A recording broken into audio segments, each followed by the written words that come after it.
लिहितो, हा मुद्दा लक्षात ठेवा. ठीक आहे. मग ए एकूण कामाच्या टोटल कामाचे किती दिवस? 5 दिवसात. मग इथं एच्या समोर आपण दिवस लिहिले. बी तेच काम किती दिवसात करतो? 10 दिवसात. बी च्या पुढे काही 10 दिवस.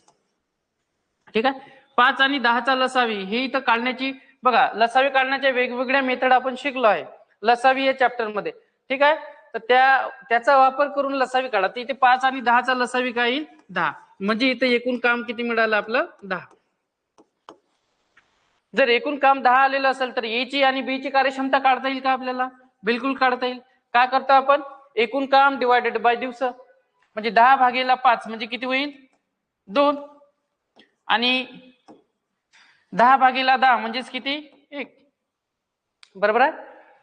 आता दोघे मिळून काम करणार आहे. मग जर दोघांनी सोबत कामाला सुरुवात केली किंवा मिळून कामाला सुरुवात केली तर दोघांची कार्यक्षमता म्हणजे काय? आता एका दिवसात ते काम किती करून राहिले दोघेही?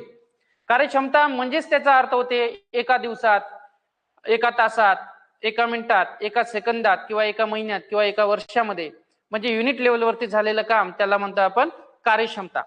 ठीक आहे. मग आता इथे लक्ष द्या, जर दोघांनी मिळून कामाला सुरुवात केली तर एका दिवसामध्ये काम किती संपून राहिलं? 3. टोटल काम किती आहे? 10. 10 कामापैकी आपण एका दिवसातच 3 इतकं काम संपून राहिलो. मग ए आणि बी ची कार्यक्षमता किती झाली? 3. म्हणजेच एका दिवसात केलेलं काम.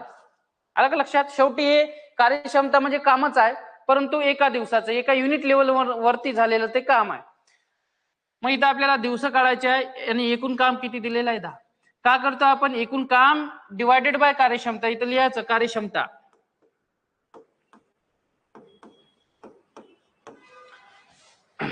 एकूण काम डिवायडेड बाय कार्यक्षमता म्हणजे 10 भागेला 3 म्हणजेच हे झाले आपले दिवस आणि 3.1/3 हे झालं आपले आन्सर. म्हणजे option number C is correct answer option. समजून राहिला का? एकदम इझी क्वेश्चन आहे. ठीक आहे. या टाइपचे क्वेश्चन आपल्याला एक्झाम मध्ये पाहायला मिळते.